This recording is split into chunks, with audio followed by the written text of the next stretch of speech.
ആഗോള വാഹന വിപണിയിൽ നിന്നും ഇന്ത്യയിൽ നിന്നും പരസ്പര വിരുദ്ധങ്ങളായ വാർത്തകളാണ് ഇവിയുമായി ബന്ധപ്പെട്ട് പുറത്തുവരുന്നത്. ഒരു വശത്ത് ഇലക്ട്രോണിക് വാഹനങ്ങളോടുള്ള ഉപഭോക്താക്കളുടെ താല്പര്യം കുറഞ്ഞ് പരമ്പരാഗത ഇന്റേണൽ കമ്പസ്റ്റർ എഞ്ചിൻ കാറുകളിലേക്ക് മടങ്ങുന്ന പ്രവണത യൂറോപ്പിലും അമേരിക്കയിലും ദൃശ്യമാകുമ്പോൾ, മറുവശത്ത് ഇന്ത്യയിൽ ഇലക്ട്രിക് വാഹനങ്ങൾ റെക്കോർഡ് വിൽപ്പനയുമായി മുന്നേറുകയാണ്. ഇവി നയങ്ങളും അടിസ്ഥാന സൗകര്യങ്ങളുടെ കുറവും ഉയർന്ന ചിലവുമാണ് മാറ്റത്തിന്റെ കാരണം. പ്രൊഫഷണൽ സർവീസ് ഗ്രൂപ്പായ ഇവൈ ആണ് റിപ്പോർട്ടിന് പിന്നിൽ.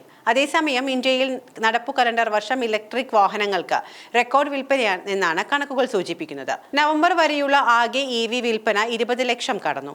എല്ലാ വിഭാഗങ്ങളിലും കഴിഞ്ഞ വർഷത്തേക്കാൾ വിൽപ്പന നേടാനും കഴിഞ്ഞതായും കണക്കുകൾ പറയുന്നു. ആദ്യഘട്ടത്തിൽ ഇവി അനുകൂല നയങ്ങൾ സ്വീകരിച്ച മിക്ക രാജ്യങ്ങളും ഇപ്പോൾ തിരിച്ചുപോക്കിന്റെ പാതയിലാണ്.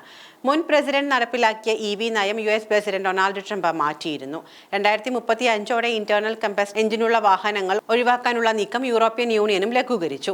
ഇലക്ട്രിക് വാഹനങ്ങൾക്ക് നൽകിയിരുന്ന സബ്സിഡി ഇന്ത്യ അടക്കമുള്ള രാജ്യങ്ങൾ പിൻവലിക്കുകയോ കുറയ്ക്കുകയോ ചെയ്തതും ഡിമാൻഡ് കുറച്ചിട്ടുണ്ട്. അടുത്ത 24 മാസത്തിനുള്ളിൽ കാറ് വാങ്ങുന്നവരിൽ 50% ഇന്റേണൽ കമ്പസ്റ്റർ എഞ്ചിൻ വാഹനങ്ങൾ തിരഞ്ഞെടുക്കുമെന്നാണ് ഇവൈ റിപ്പോർട്ടിൽ പറയുന്നത്. കഴിഞ്ഞ വർഷത്തേക്കാൾ 13% കൂടുതലാണിത്. ഇലക്ട്രിക് വാഹനങ്ങളുടെ ഡിമാൻഡ് 14%-ൽ നിന്ന് 10%-ആയി കുറഞ്ഞു.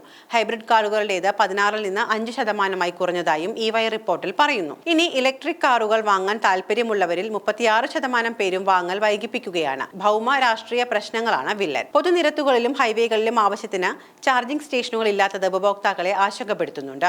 പെട്രോൾ ഡീസൽ കാറുകളുമായി താരതമ്യം ചെയ്യുമ്പോൾ ഇവികളുടെ ഉയർന്ന പ്രാരംഭ വില പലരെയും പിന്തിരിപ്പിക്കുന്നുണ്ട്.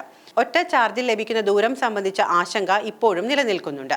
അതിനിടെ ചില വികസിത രാജ്യങ്ങൾ ഇലക്ട്രിക് വാഹനങ്ങൾക്കുള്ള സബ്സിഡികൾ വെട്ടിക്കുറച്ചതും വിപണിയെ ബാധിച്ചിട്ടുണ്ട്. എന്നാൽ ആഗോള വിപണിയിൽ നിന്നും തികച്ചും വ്യത്യസ്തമാണ് ഇന്ത്യയിലെ ചിത്രം. ഈ കലണ്ടർ വർഷം ഇലക്ട്രിക് വാഹനങ്ങളുടെ വിൽപ്പനയിൽ രാജ്യം എക്കാലത്തെയും വലിയ റെക്കോർഡാണ് രേഖപ്പെടുത്തിയിരിക്കുന്നത്. നടപ്പു കലണ്ടർ വർഷത്തിലെ നവംബർ മാസം വരെയുള്ള ഇവി വിൽപ്പന 20 ലക്ഷം കടന്നതായി federation of automobiles dealers association report പറയുന്നു. മുൻ വർഷത്തേക്കാൾ 14.29%-മാണ് ഇവി കച്ചവടം കൂടിയത്. യാത്ര, ഇരുചക്ര, മുച്ചക്ര, വാണിജ്യ വാഹനങ്ങളുടെ എല്ലാം വിൽപ്പന കഴിഞ്ഞ വർഷത്തേക്കാളും കൂടിയിട്ടുണ്ട്. ഇതാദ്യമായാണ് നവംബറിൽ തന്നെ എല്ലാ വിഭാഗങ്ങളും ഒരുമിച്ച് മുൻ വർഷത്തെ റെക്കോർഡ് മറികടക്കുന്നത്. നവംബർ 30 വരെയുള്ള കണക്ക് പ്രകാരം 1,60,894 ഇവി കാറുകളാണ് രാജ്യത്ത് വിറ്റത്. മുൻ വർഷത്തേക്കാൾ 77.5%-ആണ് വർധന. Tata Motors, Mahindra and Mahindra, MG Motors, Hyundai Motors India തുടങ്ങിയ പ്രമുഖ ഇവി നിർമ്മാതാക്കളെല്ലാം ഉയർന്ന വിൽപ്പന രേഖപ്പെടുത്തി. Nexon, punch, Harrier, curve, Tiago, tiger എന്നീ മോഡലുകളുള്ള ടാറ്റ മോട്ടോഴ്സ് തന്നെയാണ് വിൽപ്പനയിൽ ഒന്നാമത്.